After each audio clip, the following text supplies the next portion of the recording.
And then there was all the rest of the teams this week, because there were some terrible games. Swansea, Southampton, I believe, was a draw. The thing I noticed with Swansea though, you look at their starting lineup and they didn't even look like a championship quality team.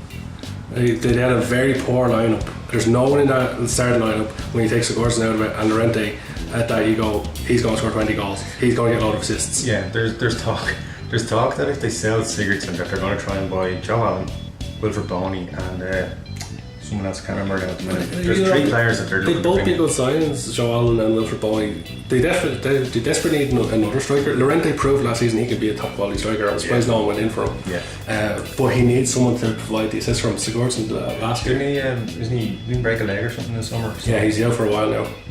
That's probably why. They need somebody. They should sign Borja Baston last season for 15 million and he was terrible. Yeah. So well, the thing is, Paul Clement has obviously got relationships with Real Madrid. He's got relationships with Bayern Munich. He's got relationships with Chelsea. Why isn't he going to do these clubs and saying? Because who wants to join, Swansea from Real Madrid or PSG or? Well, you get a young lad who's coming up, who's very promising, who could do with the first team exposure. You could help those teams out, and I'm sure there's people in those clubs that he's played or being a big part of the coaching squad that would help him out. But I think in the transfer window they've been poor, and I think if they let Sigurdsson, who is their best player, go, I think they're in big trouble. I don't think they're going to bring in enough. I think they're going to struggle. I think for me, Swansea.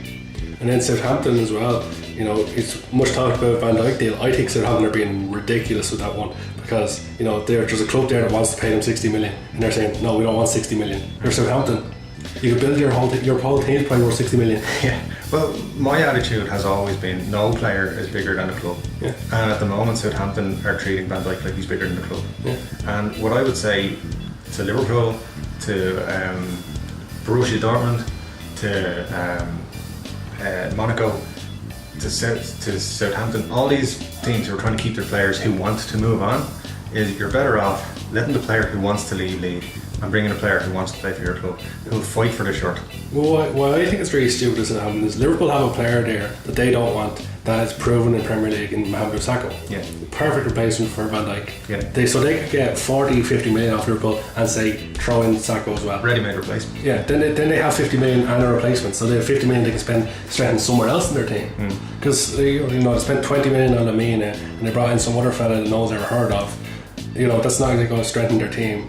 That wasn't really good enough last year either. Like the thing is, if you're Southampton, you have a decent stadium, you have a decent academy, probably one of the best academies in the country, and you're going to get let's say 60 million for the player, and you're going to manage to get a player as well in Liverpool who's valued at 30 million for Sakho, right? So then you've got the basis to build on and bring in a good.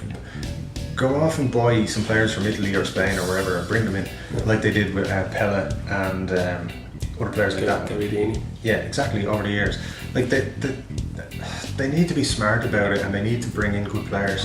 Even if they only got 30 or 40 million plus Sakho, like imagine the players you can buy for 30-40 million. You can get someone. Okay, the prices are all inflated this year, but as you say, you can go to a foreign league and pick up someone fairly decent. There's plenty of players out there who are like on the transfer list or on the fringes of teams who want first team football. Listen, Mamadou Sakho is a very good example because he wants to play football this season because at the end of the season there's a World Cup and he wants to be in the France team, and he's not going to do that by sitting on the bench for Liverpool's under 23s. Exactly. So now's your time. The last couple of weeks of the window, go out and get the players who want to play to win their place back for the World Cup next summer. Yeah. And that's what Southampton need to take that money. Spend 2 weeks, go and get 2, 3, 4 good players who are fighting for a spot in their country's World Cup squads. Go to have a good year in the Premier League. If they build it right, if they get the right players in, they could challenge for the Europa League next season. They could have a good run at the Cup because they have a good core and they don't want to mess up what they have. To build on what you have. Get rid of a player who doesn't want to play for you. Bring in another really good player who's passionate and wants to play. Passionate and put everything on the line because he wants to prove himself to get into that World Cup squad. Yeah, Southampton would be crazy not to push this deal through, but they also have to give themselves time to take that 30, 40, 50 million to go and buy that big player. Yeah. And time's running out. There's like 2 weeks left in the window, so they'd be stupid not to sell Van Dijk to Liverpool for money and Sakho. Yeah. But then we're looking back to the fixtures for this weekend, for last weekend. The shock one has to be Huddersfield. Now, I did say I thought that De Boer was going to struggle, Yeah. and his attacking style of play wasn't going to fit the league, and like it's all right for big teams to do it, but not Palace. Yeah. You know, Huddersfield ripped them a new one, and at Selhurst Park. Yeah. The thing is, I'm looking forward to seeing what they do at Anfield against Liverpool next Yeah, next weekend. you'd expect a backlash. I would expect if they go out and play the same way, it's going to be world record. See, the interesting thing is Liverpool have to give a backlash from their draw. Liverpool need to go out and get a big win. Palace need to go out and get a win. Both teams have to attack. The thing is, Liverpool at home are always going to be a very attacking team. Yeah.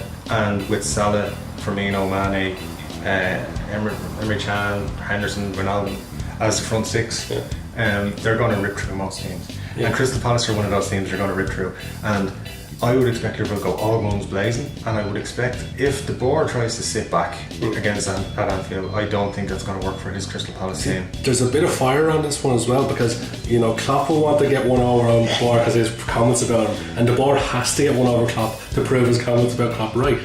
There's also the little thing about De Boer wanted the Liverpool job. Yeah. And I think he's bitter about that. I think, yeah, exactly. He was a bit bitter that he didn't get it. And now he's at Crystal Palace. No disrespect, they are a level below Liverpool. You're a couple of levels below because they're not even in the Europa League. Yeah, exactly. So what you've got to, I mean, really, there's a lot of kind of rivalries kind of built up between the teams. And of course, Liverpool fans still feel a bit bitter about when Tony Pulis was the manager and he effectively cost them the league. He did. And just kind of like, you know, Benteke went back last year. You know, there's questions over where the game was all for Liverpool. Yeah. And he went and he scored 2 goals against Liverpool last season and beat them at Anfield. Yeah. And was it at Anfield or Selhurst Park? I think it was at Anfield. Yeah, because Liverpool won at Selhurst Park last year. And yeah, so it'll certainly be an interesting one this weekend. But last weekend against Huddersfield, they were shocking. Yeah, you know, they made was it Mooney yeah. look like the best signing of the summer. They made him look like the new Thierry Henry. His first goal, the header was very good. Yeah. But yeah, I mean, I think Crystal Palace weren't expecting a game. They were kind of expecting this will be a stroll in the park. But the interesting thing was last week we put up on Twitter, we asked out of the teams that went up from the Championship, who was the most likely to stay up? Brighton, Huddersfield or Newcastle, tagged to the 3 teams in it, and we got a fairly decent response, a few hundred votes, and it was even between Brighton and Newcastle as to who was going to stay up. Yeah.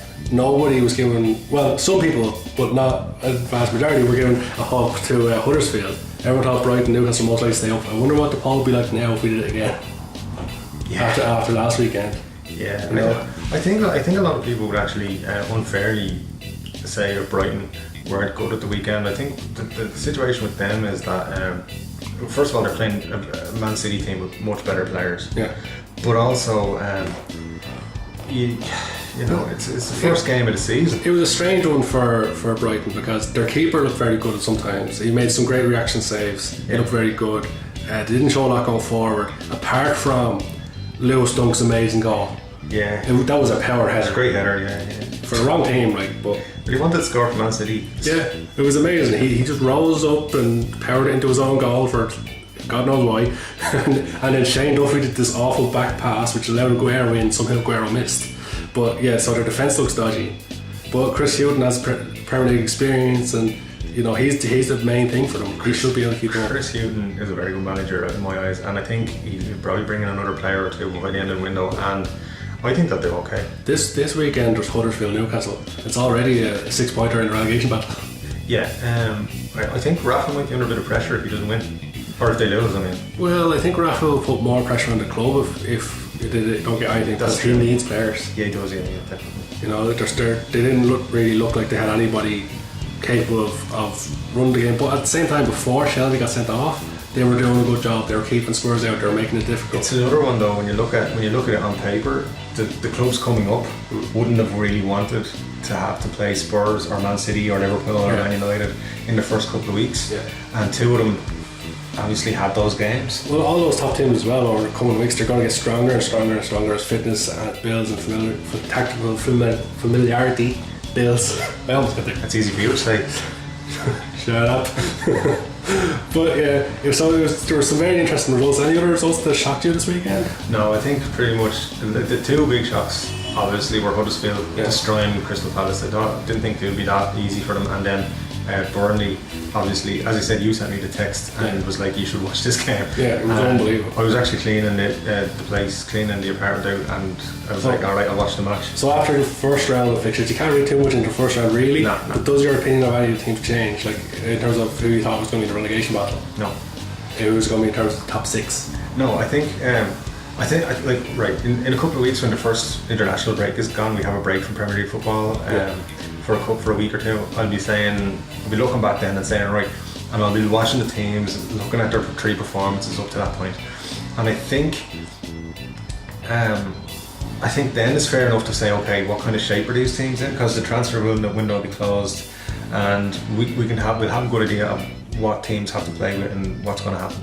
Obviously, I think West Ham showed a big weakness, but if they were playing Crystal Palace, maybe they wouldn't have looked so bad. We'll see more this weekend. If they're just as bad as they were against United, if they just give up and down tools again, it raises serious questions about the manager, whether players are going to play for him. Yeah, so I mean, they're the only ones really that stood out as being poor. I think I didn't expect Liverpool to have as much trouble against Watford, but I think that's more about Watford did really well than Liverpool doing badly. Bit of both. And you know, there's always something. Yeah. So listen, it was a great start to the Premier League. So let us know what you guys think. Has your opinion of any teams changed? Who surprised you this weekend? And is Stephen Ward the best player in the Premier League now? No. Well, that's it as that. That's all we've got time for, guys, in the Premier League podcast. Thanks for joining us, and we will catch you next week.